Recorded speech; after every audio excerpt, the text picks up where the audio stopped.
Chief justice साहब पे पहले भी इमरान खान साहब की तरफ से बजाते खुद ऑब्जर्वेशन आई है। ये हर अक्यूज्ड का हक है कि वो कोर्ट के सामने अपनी इस्तदा करे, जिसको सब्सिक्वेंटली सुप्रीम कोर्ट की इंटरवेंशन से 30 अप्रैल की तारीख इलेक्शन कमीशन ने खुद मुतय्यन करके प्रपोज करके दी थी। चीफ जस्टिस साहब पे पहले भी इमरान खान साहब की तरफ से बजाते खुद ऑब्जर्वेशन आई है।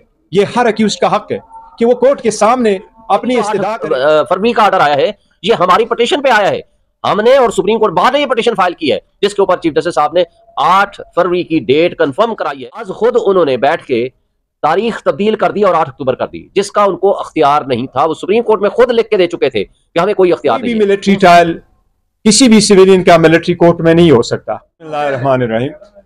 थैंक यू वेरी मच कि आप लोग एक शार्ट नोटिस पे आ गए। आज 2-3 इंपॉर्टेंट इश्यूज है, उस पर बात करना मुनासिब है। सबसे पहले आज इलेक्शन कमीशन ने जो एक नोटिफिकेशन इशू कर लिया है, और इस इलेक्शन कमीशन के नोटिफिकेशन से जो ट्रेनिंग का सिलसिला शुरू होना था ROs और DROs को, उसको सस्पेंड किया गया है, जिसके साथ ये खदशा पैदा होता है कि शायद इलेक्शन कमीशन अब 8 फरवरी को भी इलेक्शन नहीं करा रहा, क्योंकि सुप्रीम कोर्ट के ऑर्डर के मुताबिक 8 फरवरी को इलेक्शन होना लाजिम था। सुप्रीम कोर्ट का यही कहना था कि इवन कोई तस्करे भी ना करे कि इसमें अभाम है कि इलेक्शन डिले हो सकता है। इलेक्शन कमीशन ने पहले भी इलेक्शन को डिले करने की कई मरतबा कोशिश की है। स्टे का बहाना नहीं बनाना चाहिए किसी सूरत। PTI इस बात की कोशिश करती रही है कि जब से 2 हुकूमतें डिज़ाल्व हो गई थी, आन नाम हमारी कोशिश थी कि जल्द से जल्द इलेक्शन हो। 3 मरतबा सुप्रीम कोर्ट जा चुके थे, वो ऑर्डर जो कंप्लाई नहीं हो सका, तो आखिर में सुप्रीम कोर्ट के इंटरवेंशन से एक डॉक्यूमेंट पे दस्तखत हो गए थे, जिसमें इलेक्शन कमीशन और सदर पाकिस्तान के दस्तखत मौजूद थे, और उसके मुताबिक आज आखिरी दिन था कि इलेक्शन एक्ट के मुताबिक शेड्यूल अगर अनाउंस होना था, और अगर उसका बेरे मिनिमम शेड्यूल को भी रखना था टाइम फ्रेम, तो आज शेड्यूल आना चाहिए था। हमारा पहले दिन से ये मौका जरूर रहा है कि election free and fair and transparent हो, और ऐसे इलेक्शनों में किसी भी सूरत आप डिस्ट्रिक्ट कमिश्नर्स को पार्टी नहीं बना सकते कि वो आपके रिटर्निंग ऑफिसर हो। इस सिलसिले में जो पिटीशन फाइल हुई है और उसमें स्टे आया हुआ है, वो मैटर बहुत जल्द डिस्पोज ऑफ हो सकता है। भाई ये इस बात की कतन ग्राउंड नहीं है कि आप उस पर इलेक्शन डिले की तरफ ले जाएं। हमारा मुतालिबा पहले दिन यही रहा है कि रिटर्निंग अफसर को, जो जुडिशल अफसर है, सेशन जजेस और सिविल जजेस, उनसे लिए जाए, ताकि इसमें आखिरी इलेक्शन वाले दिन जितना प्रोसेस इन्वॉल्व होता है उससे इलेक्शन के फेयरनेस से और इम्पार्शियलिटी और ट्रांसपेरेंसी पर बड़ा असर पड़ता है। आप उन लोगों को तैनात करें जिनकी इम्पार्शियलिटी हो, और हमेशा से सिविल जजेस या सेशन जजेस का तयन किया जाता है और वही अपॉइंट होते। हम एक बार फिर इलेक्शन कमीशन से मुतालबा करते हैं कि इलेक्शन ऑन टाइम हो, और अगर ये मैटर डिले होता है तो ये सुप्रीम कोर्ट का है। सुप्रीम कोर्ट से मुतालबा करते हैं कि खुद इस मैटर में इंटरवीन करे चीफ जस्टिस साहब, और मेक श्योर हो कि इलेक्शन 8 फरवरी को हो। सेकंड, मिलिट्री कोर्ट्स के सिलसिले में सुप्रीम कोर्ट ने एक फैसला आया है। सुप्रीम कोर्ट ने फिलहाल एक इंटरम ऑर्डर पास किया है, जिसकी रोशनी में जो जजमेंट आई हुई थी वो सस्पेंड हो गई है। उसकी सस्पेंशन ऐसी है कि पहली भी 5 मेंबर की जजमेंट है, आज भी कल 5 मेंबर ने ही उसको सस्पेंड किया है। कोई भी मिलिट्री ट्रायल किसी भी सिविलियन का मिलिट्री कोर्ट में नहीं हो सकता। सुप्रीम कोर्ट से हम पुरजोर मुतालबा करते हैं कि चूंकि आपके सामने अभी अपीलें पेंडिंग है और उस अपीलों पे अभी फैसला बाकी है, पहले से कि सुप्रीम कोर्ट चिट्ठियों पे जाए, पहले से कि लोगों का ट्रायल मिलिट्री कोर्ट्स में शुरू हो, पहले से कि मिलिट्री कोर्ट्स की कोई डिसीजन आए। आल्दो सुप्रीम कोर्ट ने फाइनल ऑर्डर रोका है, लेकिन किसी भी फोरम में जिसके पास जुरिस्डिक्शन ना हो, वहां सिविलियन का ट्रायल नामुनासिब है। चूंकि डिसीजन पहले भी रहा है 5 जज का, अभी भी है 5 जज का। इन सर्कमस्टांसेस से हम सुप्रीम कोर्ट से मुतालबा करते हैं कि सुप्रीम कोर्ट इनसे जल्द, और दरख्वास्त करते हैं सुप्रीम कोर्ट से, मुद्दबाना दरख्वास्त करते हैं कि इस अपीलों पे जल्द से जल्द समाअत कंप्लीट करके इस पे फैसला करे, ताकि किसी भी सिविलियन को का ट्रायल किसी भी मिलिट्री कोर्ट्स में ना हो। एक और बात की तरफ मैं तवज्जो दिलाऊंगा, हमने कई मरतबा दरख्वास्त दी है इस्लामाबाद हाई कोर्ट में। इस वक्त PTI के चेयरमैन, जिसके पास दुनिया की सबसे पॉपुलर पार्टी की वो लीडर है, वो जेल में बंद है, उनकी दरखास्तें आई थी। मैं आपको बताता हूँ 142 एप्लीकेशन इस्लामाबाद हाई कोर्ट में फ़कत फाइल हुई थी। उस 142 एप्लीकेशन में तकरीबन 90 ऑब्जेक्शंस की थी, और बाकी रिट पिटीशन है, क्रिमिनल मिसलिनियस, क्रिमिनल रिविजन्स और रिट पिटीशनें शामिल थी। इन सब के फैसले ऑलमोस्ट 120 एक जज साहब चीफ जस्टिस साहब के सामने होती रही। चीफ जस्टिस साहब पे पहले भी इमरान खान साहब की तरफ से बजाते खुद ऑब्जर्वेशन आई है।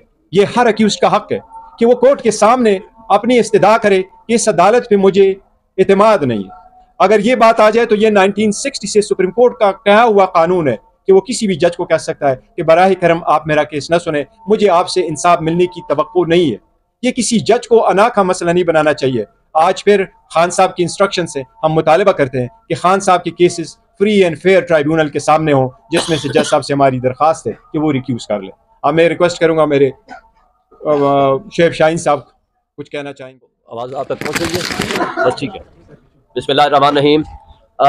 हमारे चेयरमैन साहब ने आपको जो जिन बातों की तरफ मुतवज्जे कर दिया है, उसी में मैं सिर्फ एक दो पॉइंट ऐड करूंगा। पहला जो क्वेश्चन आपका इलेक्शन के हवाले से था, देखें पीटीआई ने इलेक्शन के इनकाद के लिए पिछले 1.5-2 साल से स्ट्रगल कर रही है। पिछला सारा साल भी हमने स्ट्रगल किया, और इस साल जब 2 सूबों की हुकूमतें खत्म हुई तो सबसे पहले इस्लामाबाद हाई कोर्ट बार के प्रेसिडेंट की हैसियत से मैंने पिटीशन फाइल की थी, और उसके साथ ही आपको याद होगा स्पीकर्स ने पिटीशन फाइल की, जिसका फैसला 1 मार्च का आया। प्रेसिडेंट ऑफ पाकिस्तान ने उन दोनों सूबों में 9 अप्रैल की डेट दी थी, जिसको सब्सिक्वेंटली सुप्रीम कोर्ट की इंटरवेंशन से 30 अप्रैल की तारीख इलेक्शन कमीशन ने खुद मुतय्यन करके प्रपोज करके दी थी। अब उसके बाद क्या हुआ? उसके बाद आज खुद उन्होंने बैठ के तारीख तब्दील कर दी और 8 अक्टूबर कर दी, जिसका उनको अख्तियार नहीं था। वो सुप्रीम कोर्ट में खुद लिख के दे चुके थे कि हमें कोई अख्तियार नहीं है। वो उस वक्त कहते थे गवर्नर के पास पावर है। बाद में सुप्रीम कोर्ट ने कहा कि जब कोई गवर्नर जिसको डिसॉल्व करेगा वो पावर होगी केपी की। पंजाब की हद तक चूंकि उसने डिसॉल्व नहीं की थी गवर्नर ने, तो वो पावर प्रेसिडेंट ऑफ पाकिस्तान के पास थी। लिहाजा वो 30 अप्रैल की तारीख को बगैर किसी पावर के इलेक्शन कमीशन ने चेंज कर दिया 8 अक्टूबर। आपको याद है कि 8 अक्टूबर से पहले तक हमारे कान पक गए थे कि 8 अक्टूबर को इलेक्शन होगा। तमाम पीडीएम की जमातें, तमाम वो मुख्तलिफ तबके और हल्के, तमाम इलेक्शन कमीशन के मेंबरान और उनके लोग एक ही बात करते थे कि हम 8 अक्टूबर को इलेक्शन कराएंगे। वो किधर गया 8 अक्टूबर का इलेक्शन? वो हवा में तहलील हो गया। उसके बाद 60 दिन के अंदर इलेक्शन होना था on the expiry of the term, वो जो कि 2 सूबों का और एक फेडरल गवर्नमेंट का, नेशनल असेंबली का। लेकिन वो उन्होंने असेंबली तोड़ के उसको 90 डेज का करने की कोशिश की, लेकिन फिर वो 90 डेज भी नहीं हुआ।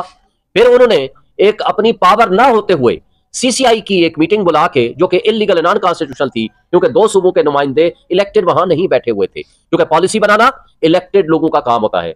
अनइलेक्टेड लोग कोई मेजर पॉलिसी डिसीजंस नहीं बना सकते। सीसीआई के जरिए उस रिजल्ट को, जो कि 5 महीने तक उसको बंद रखा गया, जो कि 30 अप्रैल तक वो प्रोसेस खत्म हो चुका था, जो कि मरदमशुमारी वाला, उसको नोटिफाई किया। फिर उसके बाद उसको बहाना बना करके आगे चलते गए। फिर हम सुप्रीम कोर्ट में गए। इससे पहले हम सुप्रीम कोर्ट में गए थे, जिसका 4-4 को फैसला आया था, और सुप्रीम कोर्ट ने 14 मई को इलेक्शन के इनकाद का हुक्म दिया था।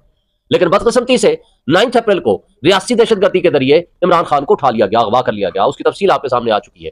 फिर उसी का ड्रामा रचाते हुए जो इदारे या जो अशखास चाहते थे कि किसी तरीके से इलेक्शन का इल्तवा हो जाए, वो फिर 9 और 10 मई का ड्रामा रचाते हुए पीटीआई और इमरान खान के खिलाफ एक साजिश के तहत एक इलेक्शन के इल्तवा का बहाना बनाया गया। और जो इमरान खान ने आज से तकरीबन 1 साल पहले कहा था कि ये मुझे जेलों में बंद करेंगे, मुझे ये नाअहल करेंगे, ये उस लाडले सुपर लाडले को यहां लाएंगे, नवाज शरीफ को ये यहां मुकदमात से बरी करेंगे, और उसके बाद पीटीआई को डिसमेंटल करने की कोशिश करेंगे, क्योंकि ये लंदन प्लान का हिस्सा है। और वही वो कर रहे हैं। लेकिन एक बात इमरान खान ने यह भी कही थी कि फिर भी पीटीआई इंशाल्लाह इलेक्शन जीतेगी। अब ये इलेक्शन से भाग रहे हैं। हमने कभी इलेक्शन से भागने का रास्ता नहीं अख्तियार किया। हमने हमेशा जिद्दोजहद की है, कोशिश की है। और ये भी जो 8 फरवरी का ऑर्डर आया है, ये हमारी पिटीशन पे आया है। हमने और सुप्रीम कोर्ट बाद में ये पिटीशन फाइल की है, जिसके ऊपर चीफ जस्टिस साहब ने 8 फरवरी की डेट कंफर्म कराई है, फैसिलिटेट की है, जो कि हुई है with the consultation of the president of Pakistan and election commission. और कहा है ये पत्थर पे लकीर है। अब इसको अगर डिले करने की कोशिश हुई तो ये तौहीन अदालत भी होगा, ये आईन की सस्पेंशन भी होगी, जिसको जस्टिस अतर मिनल्लाह साहब आप लेटेस्ट अपने ऑर्डर के जरिए ये लिख चुके हैं। और ये जो आज ड्रामा रचाने की कोशिश कर रहे हैं शहबाज शरीफ, नवाज शरीफ या बाकी जमातों वाले, जो ये कह रहे हैं कि हमने इलेक्शन के इल्तवा की कोशिश की है, ये सब फ्रॉड है, ये गलत है, ये झूठ पे मबनी है। इसलिए हम इसको मुस्तरद करते हैं। और इलेक्शन कमीशन जो अपनी गैर जानिबदार उनको होना चाहिए था, वो जानिबदारी का मुजाहरा कर रहे हैं। उन्होंने पहले जुडिशरी से बात की, उनको खत लिखा, उन्होंने कहा आप अपने शेड्यूल अपना भेजिए ताकि हम आपको बताएं, रिस्पॉन्ड करें कि हमने कौन कौन से बंदे देने हैं, कब देने हैं और क्या करना है। लेकिन उनको दोबारा लिखने की बजाय उन्होंने उन मैनेजमेंट के, एग्जीक्यूटिव के लोगों को डिस्ट्रिक्ट रिटर्निंग ऑफिसर और असिस्टेंट रिटर्निंग ऑफिसर बना दिया, जो कि पहले ही बायस है हमारे खिलाफ, हमारे लोगों को उठा रहे हैं, मुकदमात बना रहे हैं, पाबंदी सलासल कर रहे हैं, 3 MPO के तहत उनके खिलाफ ऑर्डर्स कर रहे हैं। तो वो क्या इंसाफ पे मबनी वो इलेक्शन कराएंगे। लेकिन उसके बावजूद हम ये मुतालबा करते हैं कि फौरी तौर पर कल तक ये इलेक्शन शेड्यूल का अनाउंस करें ताकि प्रोसेस ऑफ इलेक्शन डिले ना हो। अगर आप करेंगे तो ये उसी तरह का जुर्म होगा जो ऑलरेडी आपने 30 अप्रैल को इलेक्शन ना करा के किया, जो आपने 14 मई को इलेक्शन ना करा के किया, जो आपने 8 अक्टूबर को इलेक्शन ना करा के किया, बल्कि प्रेसिडेंट ऑफ पाकिस्तान ने जो तारीख प्रपोज की थी 6 नवंबर वाली, उसको भी आपने इलेक्शन नहीं कराया। तो ये एक जुर्म का बहुत बड़ा मजीद इजाफा होगा जो कि सुप्रीम कोर्ट आपको माफ नहीं करेगी, ना ही कौम और अवाम माफ करेगी। जो मिलिट्री ट्रायल के हवाले से हमारे चेयरमैन साहब ने आपको बता दिया, इसमें एक दो बातें मैं ऐड करना चाहूंगा। वो ये है कि ये फैसला देख के कौम मायूस हुई है, हमारे वकला, हमारे जूरिस्ट, हमारे वो जो लीगल एक्सपर्ट्स हैं वो मायूस हुए हैं, क्योंकि इस पे अटॉर्नी जनरल की एक स्टेटमेंट मौजूद है जब ये केस ओरिजिनल साइट पे शुरू हुआ था, और उन्होंने ये आकर स्टेटमेंट दी थी after consultation and instructions of the high and establishment के कहने पे उन्होंने दी थी, और ये कहा था कि हम ट्रायल स्टार्ट नहीं करेंगे जब तक सुप्रीम कोर्ट फैसला ना करे। इसलिए जब अब फैसला आ चुका कि वो लॉ जो बना था, आर्मी एक्ट में तरमीम आई थी जो सिविलियंस का ट्रायल कर सकते हैं, वो अनकॉन्स्टिट्यूशनल है, और न सिर्फ वो बल्कि ट्रायल भी अनकॉन्स्टिट्यूशनल है। तो उस फैसले के बाद जब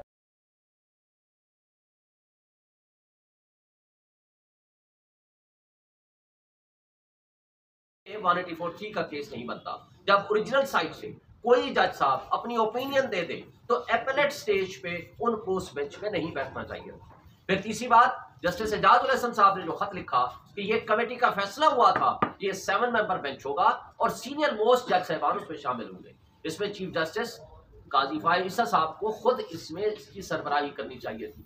फिर सीनियर जजेस जिसमें जस्टिस जमाल मंदोखेल साहब, जस्टिस अतर मिनल्ला साहब, जस्टिस शाहिद वहीद साहब इस बेंच का हिस्सा नहीं है, उनको होना चाहिए था। तो इसलिए इंसाफ का तकाजा है कि आइंदा भी उन जजेस को इसके साथ बिठाना चाहिए और उनको इसका हिस्सा होना चाहिए। और फिर जो एक बात बड़ी अहम है कि 5 रुकनी बेंच के फैसले को 5 रुकनी बेंच एपेलेट स्टेज में बैठ के सस्पेंड नहीं कर सकता। तो लिहाजा ये ट्रायल का स्टार्ट होना, ये for all time to come, ये सिविलियंस के बुनियादी इंसानी हुकूक की खिलाफ वर्जी है। इससे आइन, कानून और जमहूरियत का जनाजा उठाने के मुतरादिफ है। इसके मैं समझता हूँ कि इसको रिकंसीडर करने की जरूरत है। फिर जो बात जस्टिस आमिर फारूक साहब के हवाले से एक से जायद मरतबा हम कह चुके हैं कि उन्होंने अपना मुतासिब रवैया खुद पब्लिक के सामने एक्सपोज कर दिया है। मुझे ये बताएं, पेरियान वाले केस में 2 मुअज़्ज़िज़ जज साहबान ने आज से तकरीबन 1 साल पहले फैसला लिख के दे दिया और इनका फैसला उनके बरक्स था। बेंच कंप्लीट हो गया, जजमेंट बाहर आ गई, जजमेंट वेबसाइट पे आ गई।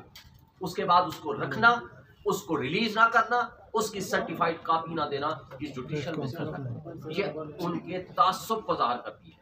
फिर दूसरी बात, मुझे बताएं 9 मई को जिस तरह इमरान खान का अगवा होता है, जिस तरह उनको उठाया जाता है, अमले को तशद्दुद का निशाना बनाया जाता है, और उसी केस में जिसमें वो बायोमेट्रिक वेरिफिकेशन कर रहे हैं, वकला को तशद्दुद का निशाना बनाया जाता है, शीशे तोड़े जाते हैं, और आप कहते हैं कि नहीं ये बिल्कुल कानून के मुताबिक है, जिसको सुप्रीम कोर्ट ने जस्टिस अतर मिनल्ला साहब ने अपनी जजमेंट के जरिए उसको फौरी तौर पर सेटिस्फाइड किया। तो आपने अपने तासुब होने का सबूत दे दिया। फिर आप मुझे बताएं, इलेक्शन कमीशन के हवाले से जो पटिशन हमारी जमा थी, 11 महीने बाद कहा, 11 महीने के बाद कहा रिजर्व रख के कि जनाब आपको एप्लीकेशन वापस लेने का अख्तियार नहीं है, हम आपकी केस वापस नहीं करेंगे। और जबकि उसके मद्दे मुकाबिल आपने देखा कि जिस आर्डर को तोशाखाना वाले केस में जो ही हम पटिशन लेकर आते थे उसमें नोटिस हो जाता था और साथ ही आर्डर कर देते थे आप डे टू डे हियरिंग करके इनको चला दें। बात यह है कि ये जो सब कुछ हो रहा है वो सब आपके सामने है। फिर यहीं तक महदूद नहीं रहा, आर्डर सस्पेंड कर दिया सेंटेंस का तोशाखाना वाले केस में। जब हम गए कि हमने आर्डर को भी सस्पेंड कर दें ताकि हमारे ऊपर जो तलवार लटक रही है कि हमारी वो चेयरमैनशिप भी जाने वाली है और हमें इलेक्शन से लड़ने की भी इजाजत नहीं होगी, आप उसको खत्म करें। वो 4थी दफा बहस हो चुकी है, अभी तक वो आर्डर रिजर्व है। उसके मद्दे मुकाबिल उस सुपर लाडला को जो करप्शन का बादशाह है, जो आज भी एवन फील्ड अपार्टमेंट, मैं छोड़ देता हूं सारी बातें, आप बता दें हुसैन हसन नवाज ने कहा कि हम इसमें रेंट आता है पाकिस्तान से, हम इसमें रहते हैं। तो आज बता दें वो लैंडलॉर्ड कौन है जिसको आप रेंट देते हैं।